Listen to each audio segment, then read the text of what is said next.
3 साल मुकम्मल हो गए रिजीम चेंज ऑपरेशन को। इन 3 सालों में अब तक एस्टेब्लिशमेंट जो करना चाह रही थी वो हासिल नहीं कर पाई।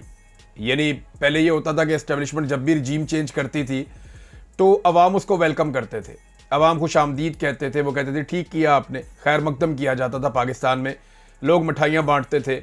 लेकिन इस मरतबा एस्टेब्लिशमेंट ने, जर्नैलों ने एक गलत आदमी से पंगा ले लिया। ये आदमी कौम की नज़रों में करप्ट नहीं था, बेईमान नहीं था, फ्रॉडिया नहीं था, और इस आदमी के किरदार के हवाले से कौम बड़ी क्लियर थी और वो ये जानते थे कि इसको ज़ाती लालच कोई नहीं है, ये जो भी कर रहा है अपने मुल्क के लोगों के लिए कर रहा है। इसके फैसले गलत हो सकते हैं लेकिन इसकी नीयत ख़राब नहीं है। तो जब एस्टेब्लिशमेंट ने एक डिफरेंट आदमी के साथ पंगा लिया, रवायती सियासतदानों को छोड़कर उन्होंने एक ऐसे सियासतदान से पंगा लिया जो हुकूमत से ज़्यादा लीडरशिप में यकीन रखता है, जो नज़रियात के ऊपर चलता है। जब उससे पंगा लिया तो फिर काम खराब हो गया और इस पे बेशुमार इल्ज़ामात लगाए गए, लेकिन लोग मुतमईन नहीं हुए। उल्टा ये हुआ कि पहली मरतबा तारीख में अवाम बजाय इसके कि एस्टेब्लिशमेंट के साथ या जर्नैलों की सोच के साथ खड़ी होती, अवाम पहली मरतबा पूरी शिद्दत से दूसरी जानिब खड़े हुए तन्हा, अकेले और निहत्ते शख्स के साथ खड़ी हो गई। लोग उसके साथ जुड़ गए और फिर उस शख्स ने, इमरान खान ने अपनी जुर्रत से, बहादुरी से, हिम्मत से, हार ना मानने की जो उसकी जबिल्लत है, उससे उसने पाकिस्तान की एस्टेब्लिशमेंट को तिगनी का नाच नचवा दिया। यानी एस्टेब्लिशमेंट को कोई भी आदमी पाकिस्तान की तारीख में इतना भारी नहीं पड़ा जितना इमरान खान पड़ा है। जुल्फ़िकार जी भुट्टो का मसला था, उन्होंने फांसी दे के हल कर लिया था और अवाम ने उस वक्त जो रद्द-ए-अमल दिया था वो भी सतही नौइयत का था, इस लेवल का शऊर नहीं था। लियाकत अली खान साहब जो हैं वो गोली लगी और बात ख़त्म हो गई।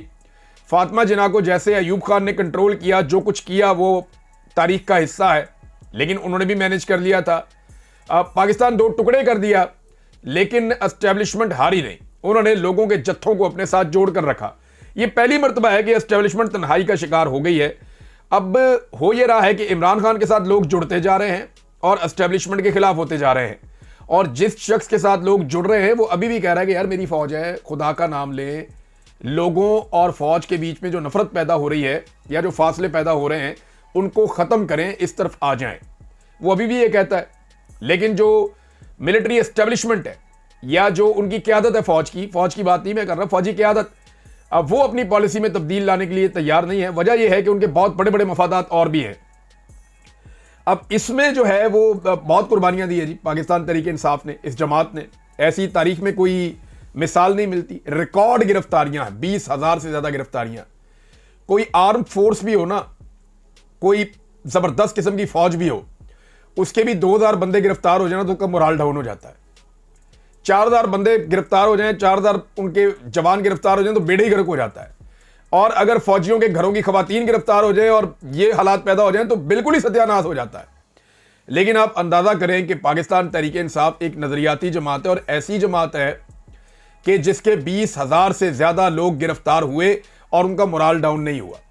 वो जो बंदा जेल से निकलता है वो नारे लगाता हुआ निकलता है, उसके ऊपर फूल बरसा रहे होते हैं बाहर खड़े हुए लोग खुशी खुशी हंसते हंसते गिरफ्तारी देते हैं, डंडे खाते हैं, मार खाते हैं।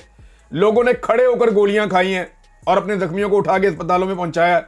लोग डी चौक में शहीद हुए, उनसे जाके पूछा, वो कहते हैं हम फिर डी चौक जाना चाहते हैं और हम अपने लीडर को आज़ाद करवाएंगे।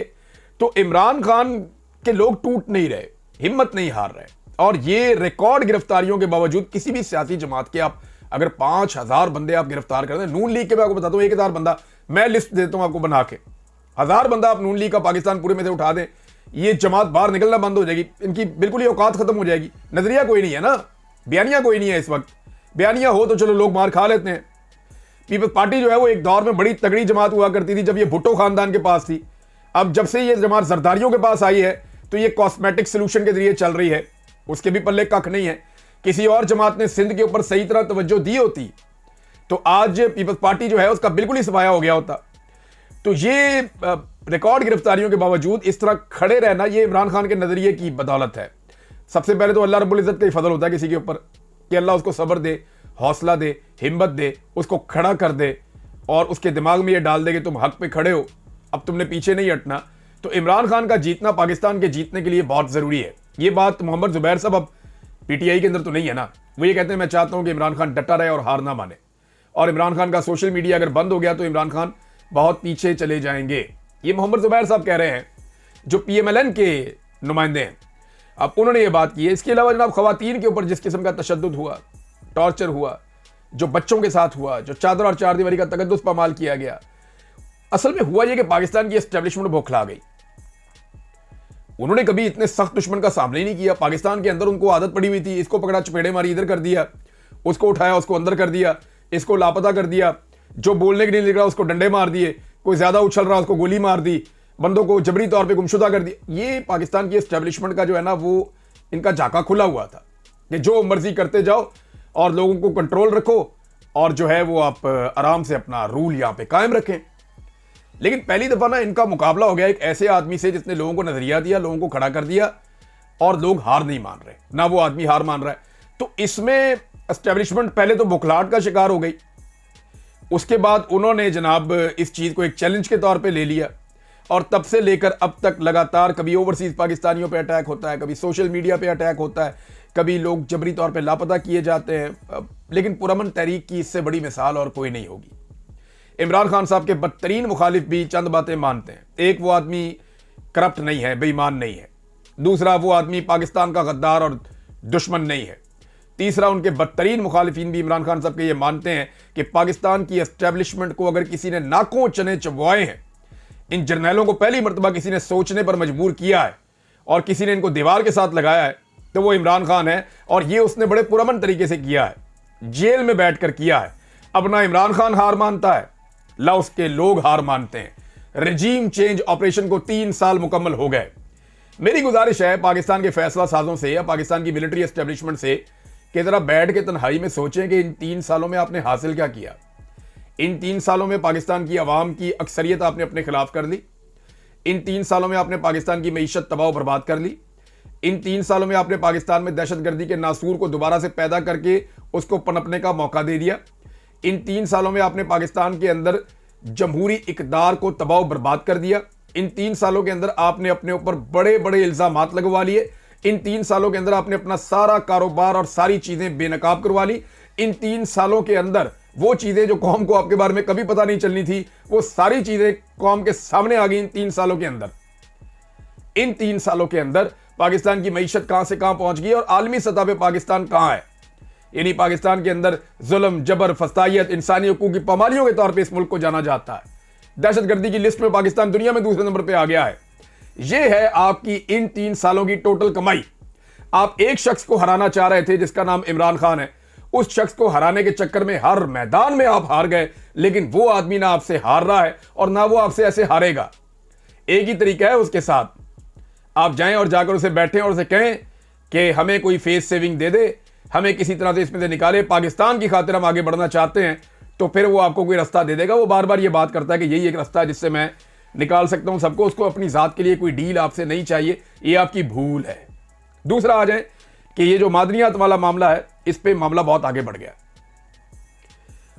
एस्टेब्लिशमेंट की जानिब से अली अमीन गंडापुर साहब पे बहुत दबाव है कि जितनी जल्दी हो सकता है हर हाल में माइंस एंड मिनरल्स का ये जो बिल है इसको पास करवाया जाए।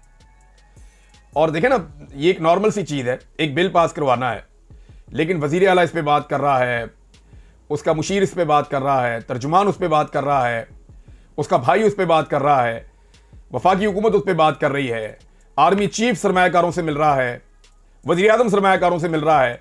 ये सारे दिन रात जोर लगा रहे हैं कि किसी तरह माइंस एंड मिनरल्स का जो बिल है वो पास हो जाए। क्या है इस बिल में ऐसा कि जिसको फौरी तौर पे पास करवाना जरूरी है?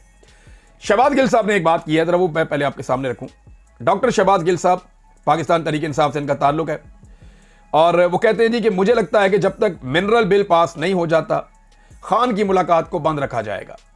इन्हीं मिनरल्स को सस्ते दामों बेचकर इमरान खान जैसे हीरे को जेल में रखने का सौदा आलमी साम्राज्य से किया जाएगा। यह मामला इतना सादा नहीं है। गौर करें, नून लीग इस बिल की हमायत कर रही है। समझ आई आपको? ये गिल साहब कह रहे हैं।